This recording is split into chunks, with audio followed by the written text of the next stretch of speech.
Well, this is a nice surprise. I expected to just sneak in and see if I could read more than one poem at the open mic, and then was told that yes, you can read a few poems. So this is the first time I've actually read from this new book called Narrow Bridge. It's my third book of poetry.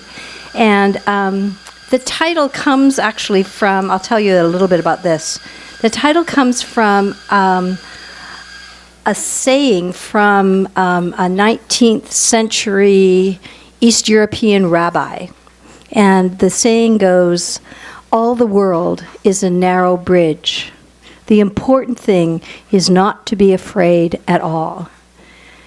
So that really inspired me to kind of look at all my fears and look at all the bridges that I go back and forth on. My daughter and grandson live in Sweden, and so you get off in Copenhagen and you cross this bridge that actually part of the bridge goes underneath the water. It's very cool. So here's poem number 1 called Gentle Reader. It's based on a painting by Karen Hollingsworth. There is a breeze off the sea. You can tell from the curtains, though the colors tell you that also. If you were sitting in the white wicker chair, your hair would move a little. You would brush away a strand, settle deeper into the pillows. A rhythm of waves at the shoreline, the steady beat entering the room. Sorry, I can't read it. A chair, some books, a window. What is outside this room? Nothing beyond the words on the page, the water's percussion, an echo of the concerto you listened to this morning. Look again. How long can you live here before longing enters? That hillside in Sicily, those buildings in Riga. Where can you be that fills you up again and again? If only you believed this were enough. This pillow behind your back, this book, the sea beyond you, the wind.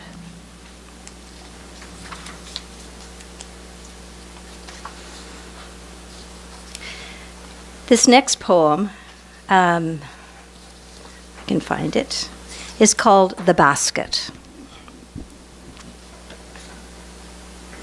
Somewhere a woman carries a basket on her head, humming. It might be the day her daughter is to be married, the day her chickens have died, the fields have dried up. How can she signal her acceptance of this world? What if a scorpion lands on her arm, its deadly tail whipping the wind? She reaches up, allowing the scorpion to settle in the basket. She carries it as she carries the husband who neglects her, the harvest that withers, the body of a child unwilling to be born.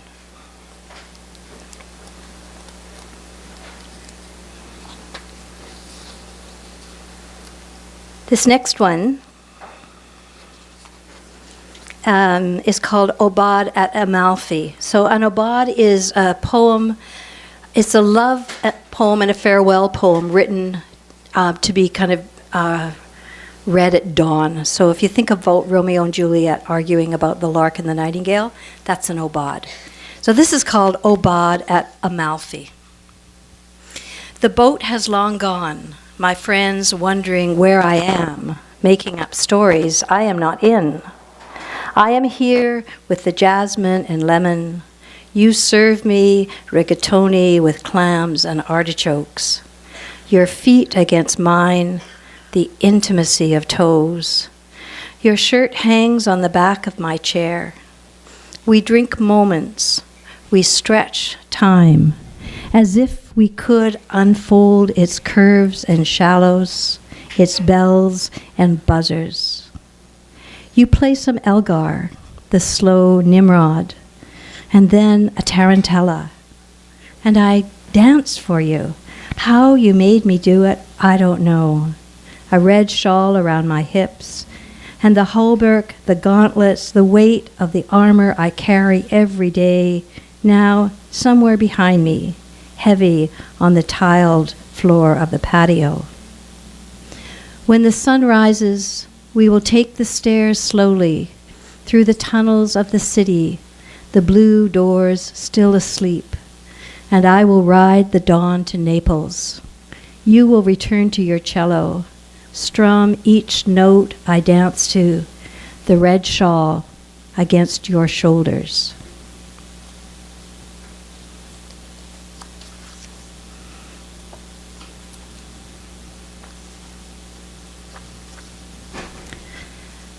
Go.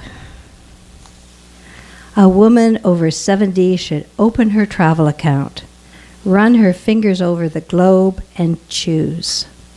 She should trade her sensible shoes for sandals, her Gucci bag for backpack, her date book for weather reports. When the sun is in Scorpio, she should sell her stock options, buy a cottage in Devon or Bordeaux or Vilnius. Roads without destination, cafes without tablecloths, days without a calendar.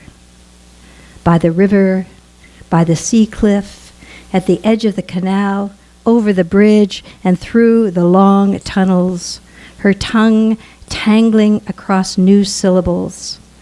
Ears turned to birdsong, accordions, balalaika. Click of cicada at sunrise, chitter of leaves in the olive trees, a stranger's muted greeting. By credit card, by mortgage renewal, by meager savings, by bold and by brave and by luck and by will, she should go. And finally, if I can find it,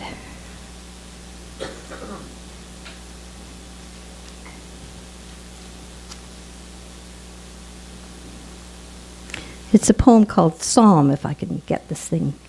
There we are. Psalm. It's almost Rosh Hashanah. So it's a time to be thinking of all your sins and hoping that you might get forgiveness this year. Psalm. I am standing on a bridge over the Malmo Canal on Rosh Hashanah, far from home. Behind me, the flower markets of Lila Turk Square, cafes selling cardamom bular, the sweet pastries I eat every morning with oat milk and coffee. Swans in the canal, jackdaws in the trees, everything the same and not the same. The children in the playground speak English to me, and I try out my few Swedish phrases on shopkeepers who respond in English too. Near my daughter's apartment, the Malmo synagogue keeps its doors locked, remembering swastikas on building walls, the taunts of strangers. I am not with my people on this holy day, but I am with my family, pushing a stroller down narrow streets, learning to fling my prayers into the autumn wind, thankful for what gods are given on the tongue and to the body. And I praise the cobblestones, the wild pansies by the canal, and the mourning doves cooing from the bushes in the park. I praise the early twilight in this northern city and the late morning sun. I praise a world where night follows day and change is the gift of loss. My daughter settling in to her new house. And I praise the solstice that reminds us on this longest night that the light returns. All things return. And I praise all the strollers with small boys singing in them. Thank you so much.